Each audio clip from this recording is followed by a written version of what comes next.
What you're not changing, you are choosing. In other words, nothing happening or quote unquote the same is a decision. We just don't think of it that way. And this is an idea that was shared with me under one of my recent YouTube videos by username Night Owl. So, dude, love the name and appreciate the sharing of the quote here. And I think it's incredibly pertinent. You know, I talk a lot about the finitude of life, how time is our most precious commodity because each second that ticks off the clock is the only thing you can't get back, right? You can always reacquire money and these tangible things. Time is once that elapses, it's forever gone. So it makes sense that we ask, well, how do we maximize it? How do we make the most of it? And I wonder this, I want to pose a question. When was the last time you were disappointed with your day? Not because you did something, but because it was underwhelming, because it felt like that sort of cyclical 24 hours. You didn't make any steps towards your goals. You didn't feel like you made progress. It was just more of the mundane. And you thought to yourself, I allowed this. You know, when was the last time you were somewhere you didn't want to be or around people who didn't light you up, didn't energize you? They're not conducive to your well-being. And you thought, I chose this. A lot of times we just assume we have to do these things because it's life and it's outside of our control. The vast majority of the time, that's simply not the case. And when we take extreme ownership of everything, when we realize that anything happening in the status quo is because we are green-lighting it, we're allowing it to take place, that empowers us. Right? If you think of your life as an arena, it takes you from the stands as an observer. Oh, look, here are things happening to me in my life, and puts you on the floor, on the court, on the stage, however you want to think about it in your brain. It gives you the ability to change outcomes. And that's what we all have. We all have that power. We just have to get past this notion that things are the way they are. It's like, no, if you don't like what's around you, if you're looking to your left and your right and you're disappointed or it's not enough or it's not aligned with you, guess whose fault that is? Yours. And guess why that's beautiful? Now you can change it. I want to share a story. This is something I recently came across, a TikTok video. And before I kind of dig into it a little bit, I'm just going to say I actually really like the creator. I think he's a funny dude, entertains his audience, seems like a good guy, all that stuff. But the one thing that he does from time to time that drives me crazy is bitch about how hard things are for millennials. Homes are so expensive. Jobs simply don't pay enough. It's way too difficult to meet people. Boomers had it so much easier. You know, it's like the same song and dance. And he gets thousands and thousands of people to join him in what I think is best described as a community temper tantrum, right? Everyone kind of claps along like baby seals, talking about how hard life is. And it's like, look, two things can be true at once, and often are. Statistically, he is not wrong, okay? It's way harder to own a house now than it was 60 years ago. Both statistical and anecdotal evidence is gonna support this. But I can't help but ask, what are you getting from whining? How is anything better? Anything, name one thing that improves, right? If anything, you're taking steps backwards because you're creating this narrative in your brain that life is working against you, that everything is an uphill battle. And there's nothing so dangerous as a poor me mindset. And so that got me wondering, how different would my life be if 7 years ago, when I was broke, writing speeches in my boxers, practicing speaking, to the wall, if I spent time every day convincing myself that I was sentenced to a life of misery because I'm not a boomer, right? Imagine if I spent more time whining than building, or looking for reasons that life is stacked against me. Like, everything would just be exponentially different. And as I'm speaking this, I get it. I'm 37. I'm kind of the old man wagging his finger at people on TikTok already, I guess. But I just feel compelled to do it because I've walked through a little bit of fire. And I can tell you that if I allowed that thought pattern to consume me, I would be way worse off than I am now, right? I'm saying this out of love, believe it or not, out of concern. When the currency shifted on these social platforms to victimhood, when the incentive became garnering the most sympathy under one's videos, people started gravitating away from their power in order to be patted on the head and told, it's not their fault. Another quick anecdote. A few years back, I think I've talked about this before, I did a run across Texas with some friends. It was like 500 miles all in all, the route we went. And along the way, as happens when you're running for an extended period of time, started getting these little issues, right? The usual bumps and bruises you imagine during a run like that. And we paused and we were grabbing some water, taking a little breather. And I start talking about my knee and how it's killing me. And my friend Tom, who, one of my best friends, he's a little bit older and sometimes, doesn't shy away from some tough love. He goes, "Ed, I'm not a doctor, so I don't know what you're gonna get from telling me." He's messing with me a little bit, but there is truth to that, right? Like, what could I have possibly gotten from that exchange other than sympathy? And what's sympathy worth? I think nothing. Like, there was a little moment that ended up being not so little. I've learned to become my own biggest fan. That's not always the easiest thing to do, right? Amidst the trials and tribulations of life. Right? I'm there for myself. I give myself grace, right? But sometimes what I need is tough love with the knee scenario. Same thing with the millennials whining about, I guess, life in totality on TikTok, with anyone talking about anything they aren't happy with in their lives. And I think the real value is in this phrase. Do something to change it, or shut up. If you're not content with the status quo, be the change, or stop talking about it. Sympathy has never been a valuable thing in my life, right? Pity from others has never helped me. And even though seeking it may feel good in the moment, it's like this distraction from the introspection that needs to occur, it's still ultimately a mirage. It's a trick, a trap. You don't want it, as pretty as it may seem in the moment. If you don't like something, fix it. Because you can. Start working towards a solution. Because you're powerful enough to do that. Always.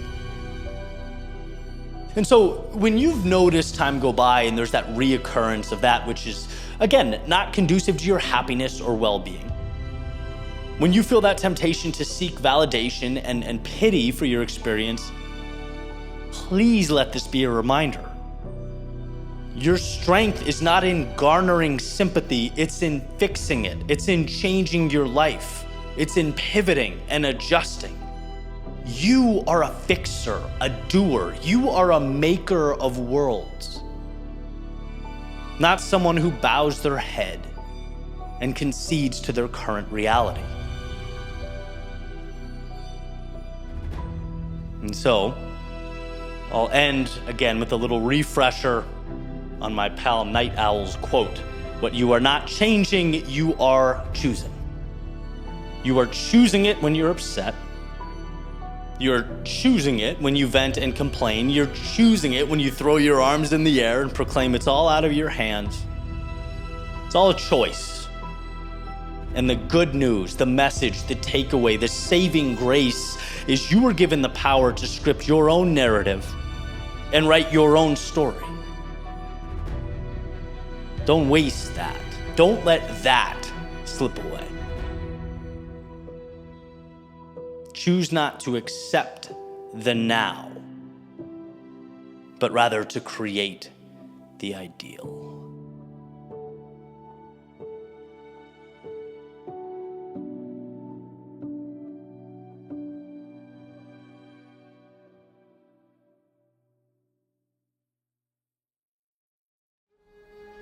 Sometimes moving forward takes courage. Like, a lot of courage. Like, more courage than you even think exists within you. But here's the deal. Courage you have, and you have it in spades.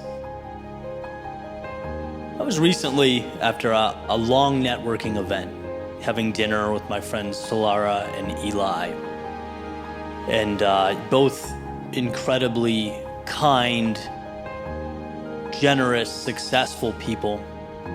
And we're kind of catching up as we're eating.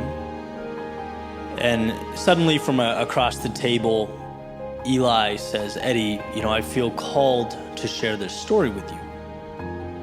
And, obviously I said, "Please, I'm all ears." And his story started well before he was a mover and shaker in the real estate world, well before he was as confident and polished as he is now. And he talks about his mid-20s being homeless, right? Living in a hammock behind the local convenience store, scraping together quarters for food. And how some days it was incredibly difficult on his pride. Being handed change by passersby. Some of them he knew, were struggling just like he was. And one day, Eli decided, I don't want to do it anymore. The pain was too much and hope felt like a mirage. And so that night he planned to take his life. And he said he probably would have had it not been for a call with his sister, who convinced him on the phone to see just one more sunrise. One more sunrise. So he does. The next morning, he wakes up. He's walking through a parking lot. Someone walking by said to a friend, "I love my life." And he said he remembers hearing that and, kind of scoffing and in a mocking manner repeating it back. "Yeah, I love my life." But as he did, he noticed something. As he repeated those words, he felt good. For the first time in a long time. Even if it was only for a few seconds. But sometimes a few seconds is enough, and this time a few seconds was enough. Enough for him to say, one more day. We'll give this one more day, maybe tomorrow.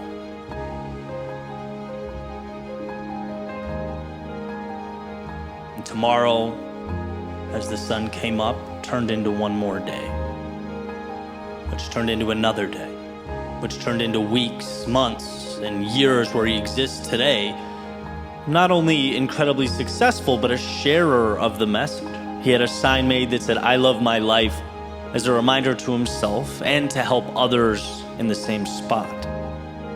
"I love my life," he said again at the table, looking up, with tears in his eyes and a smile on his face.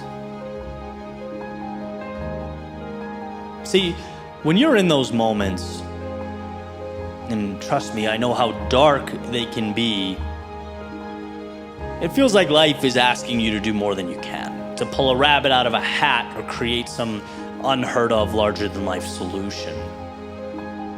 But the truth is, in those moments, you simply need to find the courage to continue forward. Into the chaos, one more time. One more day, one more sunrise. Not for what you might find, but for what you might remember. What you already know. That life is beautiful. That sure, sometimes the skies are painted gray and the horizon's just not visible from your vantage point. But that isn't an indicator that reality is void of meaning. It doesn't suggest there aren't better days ahead.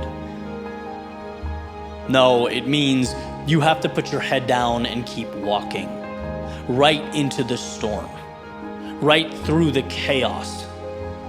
Blazing your own trail through the abyss.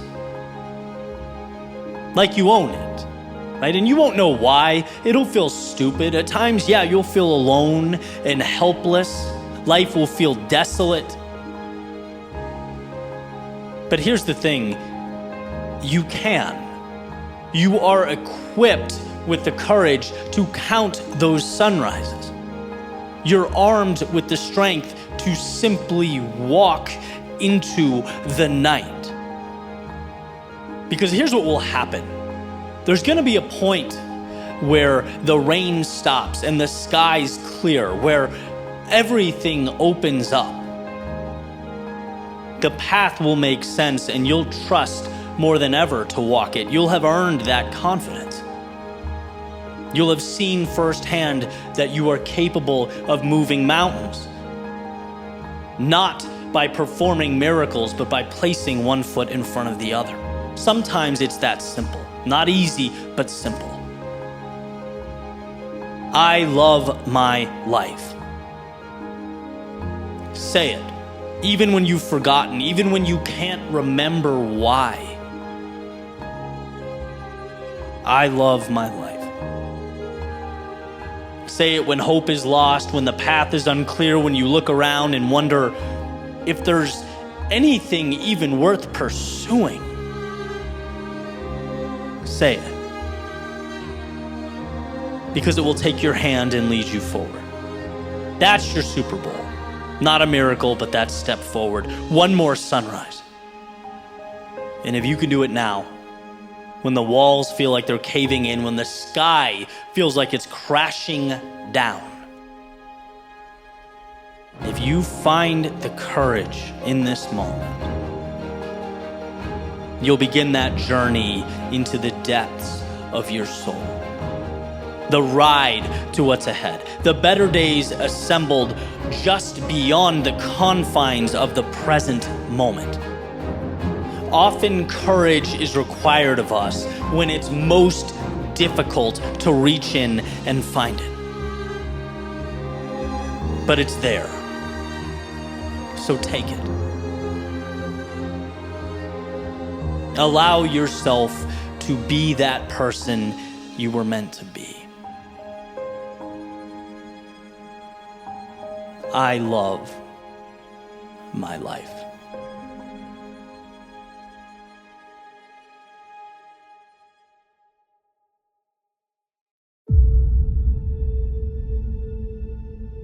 Life is the manifestation of stories.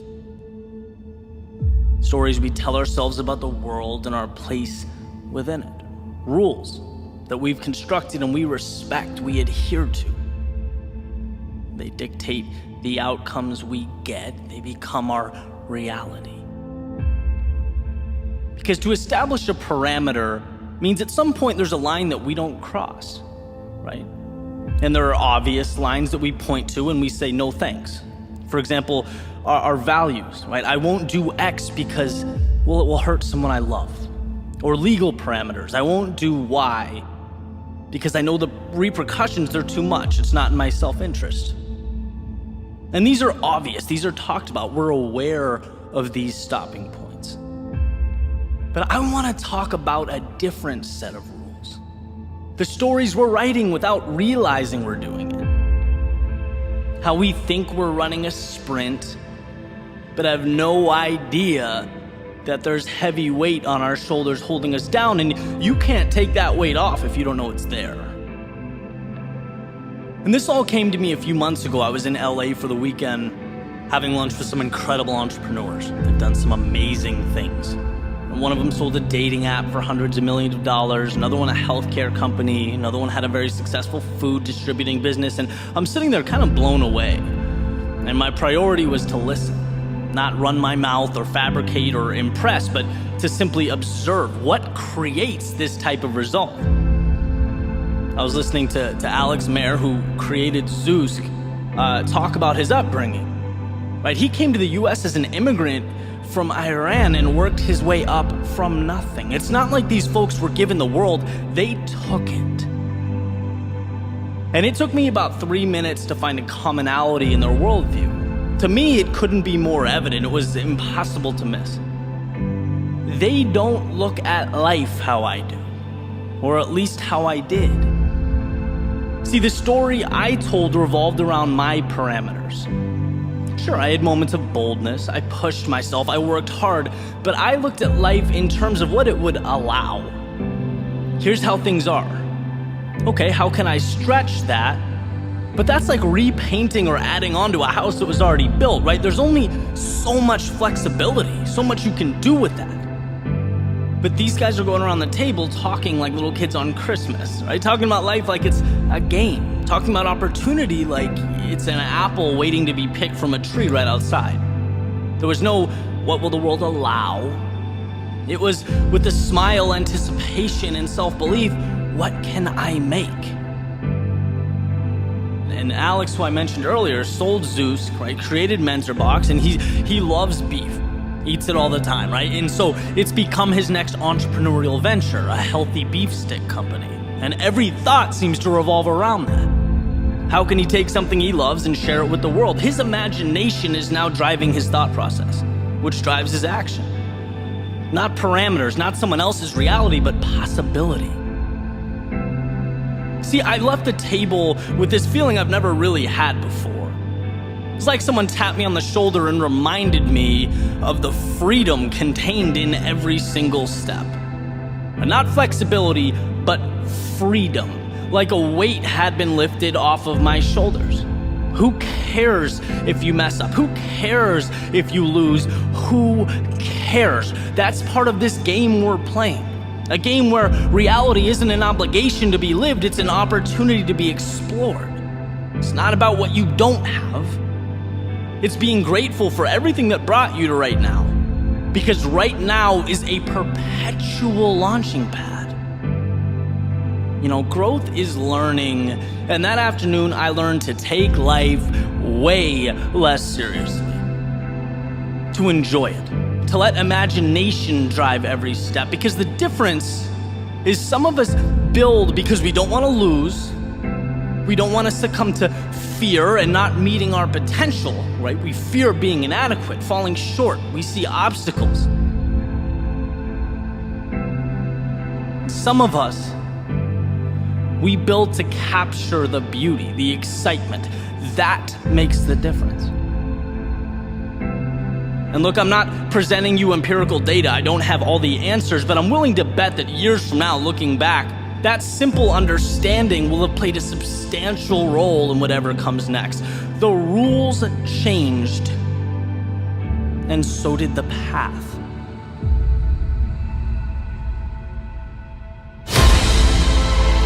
Let's not become so focused on each footstep that we lose sight of where they're collectively taking us. What are you building? Why are you here? To play by someone else's rules or to transform yourself and by default the world around you? See, reality is fluid, it's malleable, and the beauty is in that process of creating. A ship leaving the harbor has infinite possibility, unlimited potential, and that gives it its power. There's no right turn or wrong turn. The only way to lose is to stand still, to think that horizon in the distance is too far or not for you. See, a harbor is not a stopping point, it's a beginning.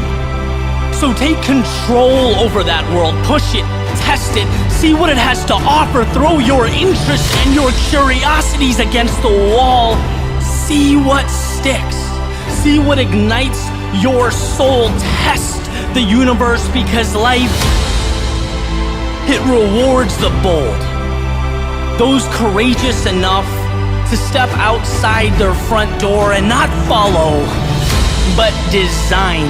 Those who know things are the way they are simply because others before them had the courage to make it so. Well, now it's your turn. You defeated the 1 in 400 trillion odds stacked against your birth. You navigated through your low points. You've done enough to get to this very moment, this instant, where the mistakes that brought you here will become the wisdom that leads you forward, that takes you to places you never thought possible.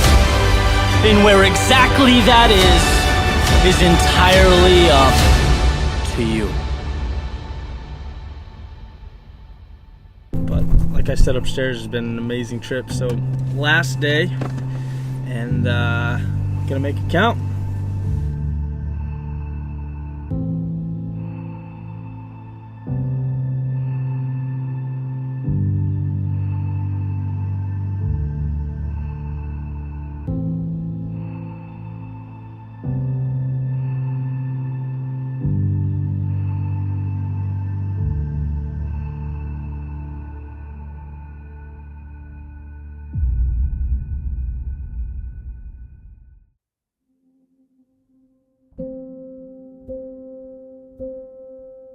It was an ordinary run, on my ordinary loop, on an ordinary day, right in the middle of an ordinary week.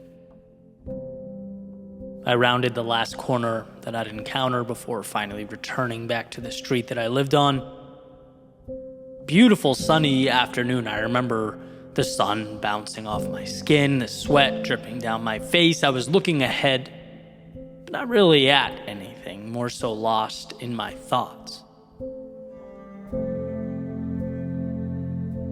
Then out of nowhere, this little butterfly kind of swooped in, appeared right beside me. And it seemed, as it floated through the air, to link its pace with mine, effortlessly gliding. I looked over at it, and back at the ground, over at it again, back at the ground. And for a second, I wondered what it would be like to be one of those flying machines, the ones built for flight, navigating the sky with no restriction. What a feeling that must be.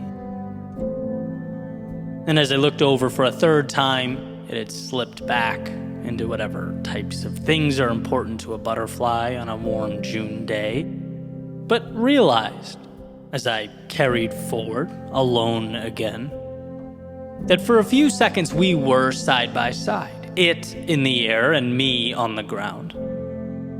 I hung in there with the flying machines. That's right, the creatures with wings designed specifically for flight. I was, for a time, amongst them. So what truly separated us? See, my whole life I have drawn lines. Lines that separate them from me. From can and cannot, from possible and impossible. There have been times where I saw reality as pre-packaged. Basically as though you get what you get, factory, stock, out of the box. It took a long time to see what I wanted, and instead of saying, hey, must be nice, or they have it made, to instead ask, how can I reverse engineer that outcome? What do I need to do now to get what is ultimately available? Because it's very available and it's very real. Just because you are not built like those flying machines doesn't mean you can't run alongside them. Join their ranks. Become one of them. The thing is, instead of drawing walls and building parameters, you have to give yourself permission to adapt and evolve. I was thinking about this the other day, as one of my best friends was sharing some of the work he does with his real estate portfolio. He was talking about some of the lessons learned on social media, and it was met with resentment, disdain. You have X, I don't. You make Y, I don't. You came from Z, I didn't. And I read the comments, I just shook my head and thought, they don't know. They don't know he grew up on a farm in Michigan, spending a long time working for less than minimum wage. They don't know that he put himself through college. They don't know that he took out a loan, having no clue what he was doing, and learned how to renovate a home by himself. See, here's what he didn't do. He didn't point up and say, wow, look how free they are. Must be nice. No, he asked, how do I run alongside them? I am not an observer. I am a flying machine. Because the truth is, we can do so much, become so much, once we've erased the mental lines that we've drawn over the years. Once we give ourselves permission to join that little segment of reality we've deemed to be ideal but have yet to walk towards. Nothing happens to the ordinary moments, the ordinary days or weeks or months, until you realize ordinary is just a label you've been placing on the pathway to extraordinary. Everything you need is there, except your past willingness to walk through it. And today is a new day. You will take to the sky in your own life when you stop drawing lines around everything you want and compartmentalizing it as not for you, and instead run alongside the life you want as though it was already yours. Life is not a game of those who are and those who aren't. It's a game comprised of those who will and those who won't. Those who see how they can and those who see how they can't.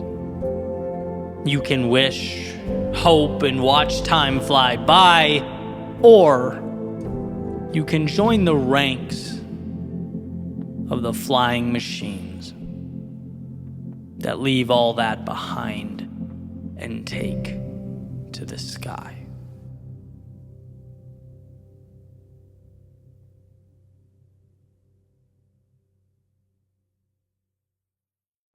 So today I want to share a topic with you that I think is pretty cool. It's fun for me to reflect back and think about information or perspective that could have changed my life at a particular point in time, made it potentially easier to navigate. And so what I want to share with you today is 10 things that I wish I knew in high school. 10 things that I learned along the way that, being, decades removed now, would have made life easier, simpler, and just put me at ease, right? So much of, growth is learning, hey, right? Everything's fine. We figure things out as we go. So I'm going to dive right into it. Here are 10 things that I wish I knew in high school. The first one is no one has all the answers. And that's a big thing to learn, to uncover, right? Because there's so much uncertainty. There's so much unknown when you're younger that it's almost like we want to assume that these people over here have all the answers, or these people we look up to or follow or surround ourselves with, like they have it all figured out. No one has it all figured out. Life is a game of adjustment. It's learning as you go, right? We're all perpetual students. And that should make you feel better, because it's not like there is some great depth you're lacking. You're just playing the game of life, and Each chapter is going to have its lessons and teach you valuable things. No one has all the answers. You pick them up as you go. But I like to think of advice as a buffet, where it's like people can offer their suggestions, or you can even from afar watch and observe. Doesn't mean it will directly apply to what you do or what you want, right? Now take the pieces that you think are valuable and give them a try. Charlie Munger says you are your own experiment. Explore, right? Give yourself the grace of, one, understanding no one has it all figured out, and you won't either, right? Step into it and learn as you go. Number 2, few opinions matter. Particularly in this online world, right? I'm lucky enough that, this is gonna sound crazy to say, when I was in high school, we weren't very online. So now it's even easier for criticism and people to say things and, criticize, throw opinions, all these things, right? And they make the world feel heavy, complicated. But the reality is, none of that matters. I'm gonna say something that is 100% true, and I don't know if it'll surprise you or not. There are 0 opinions in high school that matter today, that I care about today. None. But going through it, I didn't know that. Going through that, I really cared what people thought. I cared how people felt about me. I wanted to be cool and impress, and the stuff we all do. None of that matters, right? You realize life is about you, your pursuit, and the people you love. Someone told me once this sort of scenario, right? And it's a little dark, but you'll see the point here. It's, a hospital bed scenario. Let's say, God forbid, you're sick and you're in the hospital. Who's going to visit you? I know in my situation, there's a select group of family and close friends. That's probably it, right? And so outside of that, why would you care? Why would you give any energy to what anyone else thinks or says, right? Life is simple. Keep it simple, right? Focus on what matters for you and your path and the people that you care about.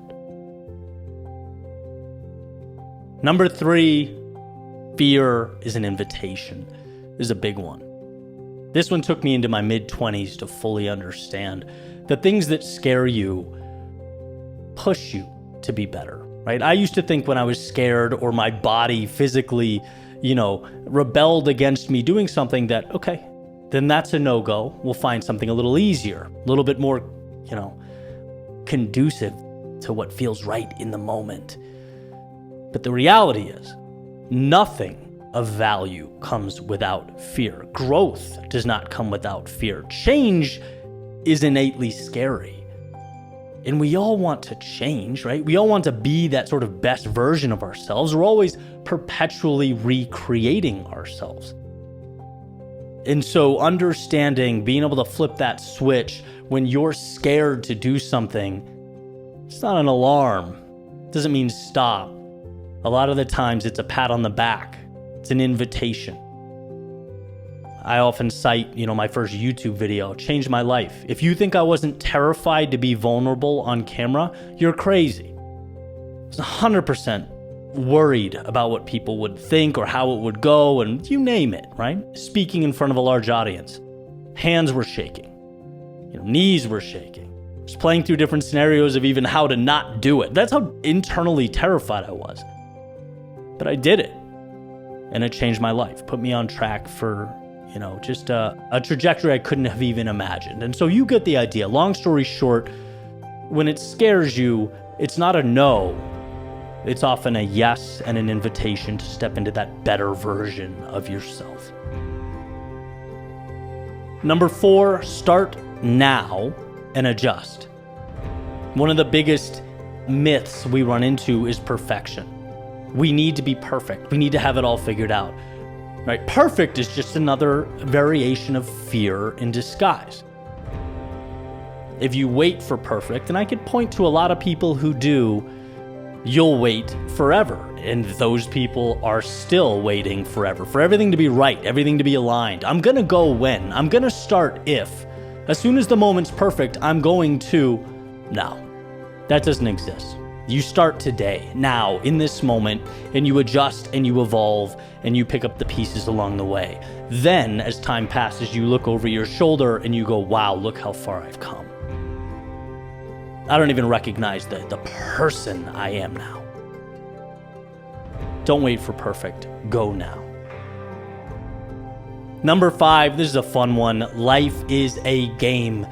It's not that serious, right? It's just not. And this is important for me. If you're similar, in sort of world outlook, I'm very tightly wound, right? I really want to do well and be better and improve and help as many people as I can. I'm constantly stressed and setting high expectations for myself. I know so many people watching do the same. I know so many of my friends, family do the same. So many of my business partners do the same. It's such a breath of fresh air to realize, hey, do this because it ignites your soul. It's your purpose. It's your passion. But at the end of the day, being here is the gift. It's not that serious. There's no checklist or test or right or wrong. Live your life. I said this once like 6 years ago, and I'm coming back to it because in a different context, I need the same message. You can close shop. You can go away for 2 years, live on an island, come back. Everything would be the same. You'd pick right back up where you were. Right? It's just not that serious. So make sure you're spending time on the things that matter, that light you up. You're having conversations with the people you care about. You're doing things that are meaningful. You're finding ways to be inspired. It's a gift, not an obligation. Number 6, less is more.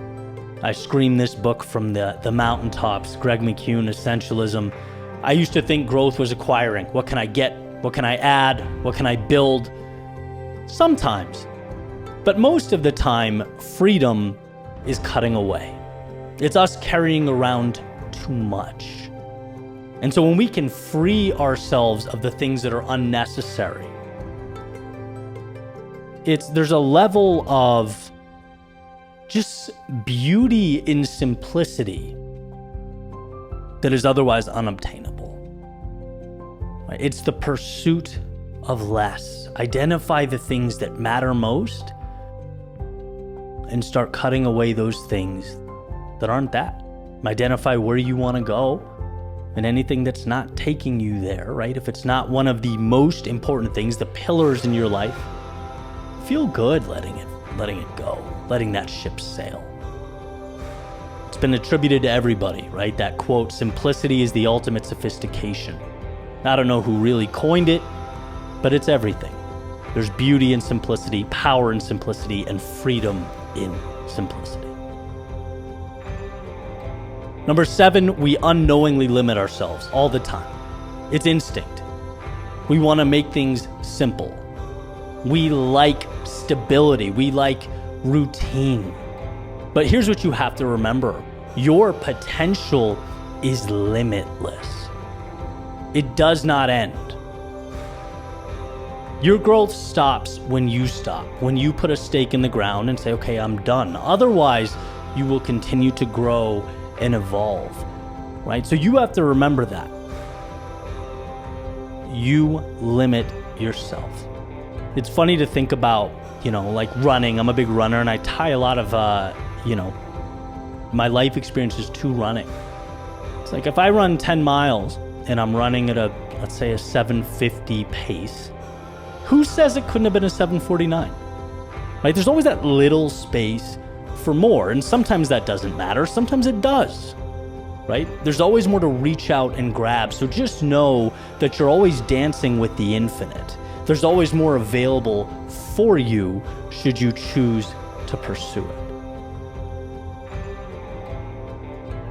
Number 8, depersonalizing is freedom. As someone recently put it to me, when people say things to you, it's not about you, right? It's a projection of them onto you. And we come across various degrees of this in life, right? Whether it's people or just unfortunate things. It's like we take it personally. It's him against us, or life against us, or the situation against us. No, it's no one against you. Life just happens. And if you can smile and see it as just, life occurring before your very eyes, providing you tools to build with, always, it's another form of freedom, right? It's an advantage that most people don't have, because most people do take things personally. In reality, in truth, it's not. Number 9, not all who wander are lost. There's going to be pressure as you move through life to feel like you have to know everything. You have to have it all figured out. There's going to be pressure to feel like you need to know what you're going to do for work 20 years from now. This is a derivative of a previous point I just made, right? Life is not that serious. The most important year of my life, you know what that was? I quit my job and I explored. I made videos with the camera. I wrote music. I did some creative writing. I produced other artists. I just went out and I tried things. I played acoustic guitar around Boston and in bars. It was just amazing. And yeah, I learned what I loved. I also learned what I didn't like. And that progression brought me to this incredible creative outlet where I can enjoy what I do, where I can love what I do and also help others. I couldn't have planned that. I found that. And the reason I say that is because I invite you to do the same. I invite you to explore and try and find the magic in your life. It's there. But you have to look for it. You have to seek it out. It won't knock on your door. At number 10, the finale here, growth is a lifestyle. And what do I mean by this? The big change in life, the biggest change I should say, comes from immersing yourself in it, wearing the shoes, becoming the person you want to be before you are that. I like to use health as an example. I used to think working out 3 days a week would make me fit. And, going to the gym 3 days a week definitely is better than not going. But when my life really changed, when I really felt fit and in shape, is when I saw myself as a healthy person. That's not just going to the gym, that's sleeping right. That's eating right. That's being active, being out in the sun. That's being around people who are healthy and share the same values. When you do that, you transform. Because it's not just something you do from 12 to 1 every day, it becomes a lifestyle. And I share this because maybe it's not health, maybe it's something else you're aiming for. Once you completely immerse yourself in that world, it is inevitable. It will become your reality. Right? Growth is a lifestyle. It's not something you do from 12 to 1. So whether you're in high school or, again, far beyond it, I hope there's something here for you that can help you gain some perspective, or it's relatable, pertains to what you're going through now, and you can use for some armor as you're navigating. Thanks for listening. Have an amazing day.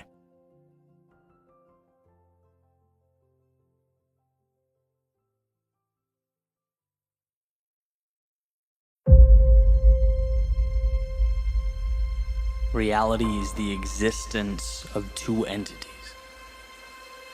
Those who create change and those who merely react to it. And so I've wondered what separates the one from the many. What differentiates a fleeting moment from a chapter in a history book? See, I think we all come to a point where we look up and we see no top to the wall we seek to climb. We look down and see the water rising at our feet with every breath. We look to our left and see those who are where we want to be tomorrow. And we look to our right and see the trail of decisions we love to take back from yesterday. This is where most create their limiting narrative, where most succumb to the world around them, but most is not all.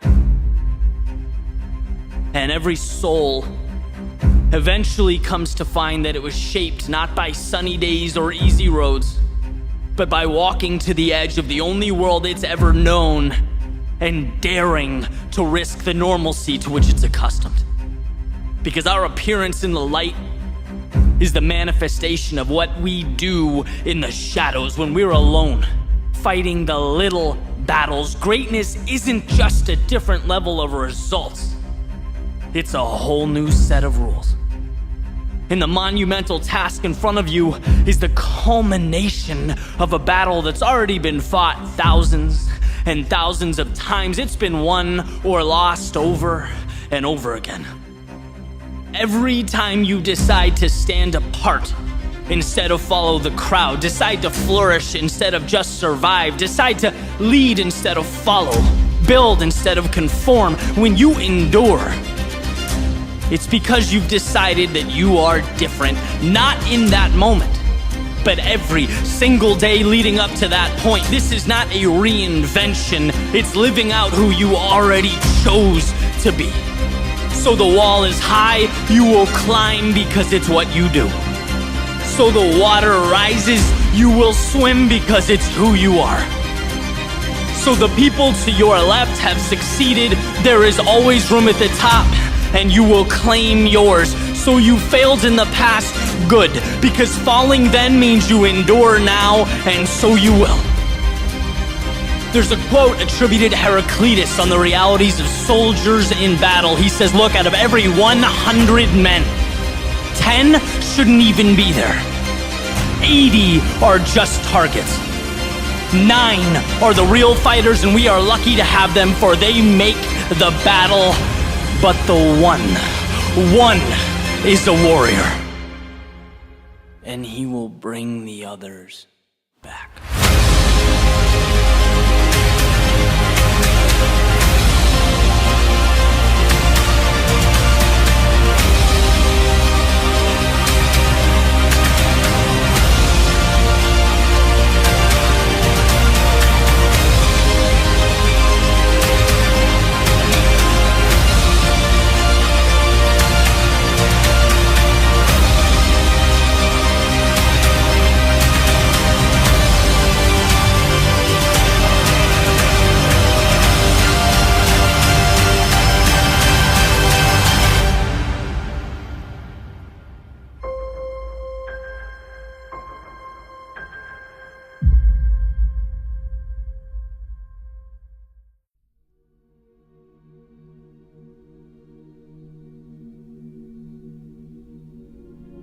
It's not about what happens to you.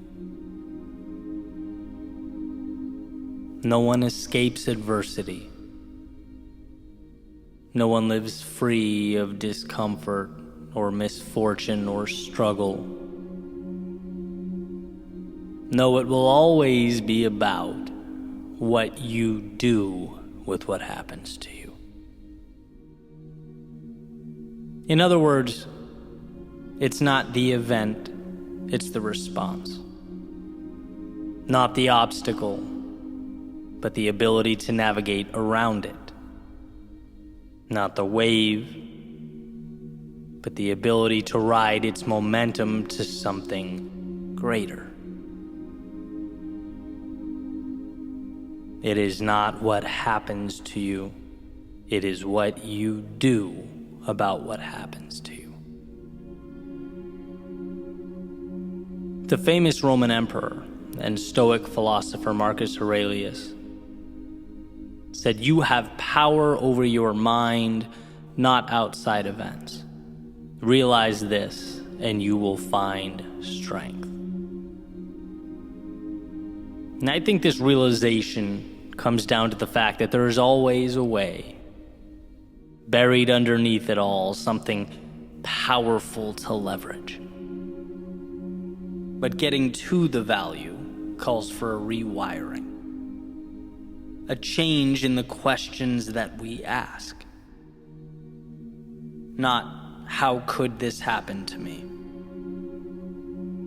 But how can I be better tomorrow than I am now because of what happened to me? Not, can I still be that person or accomplish what I set out to? But I am that person. Now how will I adjust my path so that I get there? We're operating within a world of value, limitless opportunity. The difficulty simply pushes us to that value faster, expedites the process. It forces us to open our eyes and see that the world works for us. So you take, for example, the fear of starting something new. That fear, it doesn't have to be an endpoint or a red light indicator. Fear doesn't mean you're not qualified or prepared or equipped. It simply lets you know that you have finally acquired the courage to step out of the safety of the only world you knew and into the turbulence of growth, onto the path of something better. And where it's easy to move away from that feeling, to turn your back on the chaos and retreat to something simpler, maybe something more predictable or contained. What if you viewed the fear as the price that we all have to pay to pull the curtain back on the best things life has to offer? Changing the question from, will I be afraid, to instead, this is important, this is meaningful, therefore it's inevitable that I will experience fear, but what will I do about it? How will I conduct myself amidst the fear? Will I continue forward? Those are the questions that contain the value. Right? I can't keep the water from rising or the walls from caving in. No, that's an inevitability where I'm going. The worthwhile road always has its adversity. But will I use that water to learn to swim? The walls to climb, to adapt and scale? What will I make of this? That's the question that becomes the difference. And sure, you could stay away. You could choose not to take the path that presents the danger and the turbulence. You could attempt to contain the world around you by simply refusing to experience it. But then, of course, you become presented with the question, why intentionally refuse to cash in a winning lottery ticket? Why diminish your gift in such a way? If it's not what you look at, it's what you see. Why see the world as an adversary? Why see yourself as less than you are? The saying goes, when you fight for your limitations, you get to keep them. You'll never exceed the person you've decided yourself to be. And yes, the world can feel intimidating. It's unknown. You in many ways can't control the characteristics that make life what it is, but you can always control you. Just like you can't control the wind, but you can adjust your sails. You can't control the tides, but you can predict and plan and execute accordingly. You control you, and that is where the power is. And of course, there's going to be times where that's hard to see, when it's not your first instinct to find the value. Take, for an example, a change, a loss, the end of a relationship, the point where people tend to feel their lowest. It hurts to have something and lose it. To have what you were once so sure about challenged, what you once believed in called into question. But this doesn't have to be a referendum on you as a human being, right? Sure, you made your mistakes. but you have the opportunity to dwell on them or to acknowledge them and ask the question, I know what I know now. How can I be better than I've ever been in my life? How can I position myself to get more of the good and less of the bad? Same idea, different context. When those walls feel like they're crumbling down, you have to know there is more on the other side, just beyond what the eye can see. And this isn't just an idea I play around with in my head. I make a concentrated effort to think this every time something goes wrong. When my first reaction is emotional, my first emotion is anger or frustration. It's like, take a breath, compose yourself, and start looking for the value. Because here's the truth, the world is not going to end today.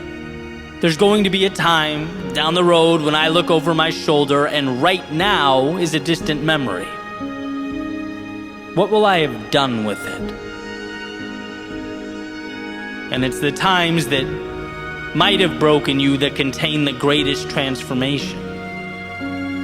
I like to say the greatest tragedies or the hardest times made me who I am today. The losses taught me that I had everything I needed. The failures showed me what I'm capable of enduring. The times I was let down taught me to depersonalize the shortcomings of others, but to simultaneously hedge against them. The times I was lost showed me we only discover or meet our potential when we leave the little day-to-day realities that we create. Why? Because we are in control. Not of the external, but the internal, and that ends up being a bridge to a reality that means something. So when you find yourself at the base of a mountain looking up, understand that there are two ways to perceive the climb. You can see it as the gravity pushing down on you, as Earth standing in your way, or as an opportunity to ascend to a version of yourself that previously not only didn't exist, but wasn't available. This is your opportunity. The same opportunity that the vast majority of the world would disregard or misinterpret, that most would feel fear of and be dissuaded by. Most would live in the stories about who they aren't and what they aren't capable of, but not you. You didn't place that mountain before you, but you sure can extract the value from it. All you have to do is decide that you're capable, and that the meaning and the value and the freedom of tomorrow means more than the discomfort of today. If you allow that for yourself, you will become truly unstoppable. Not because the path simplified or got easier, but because the traveler trusted himself to walk down it.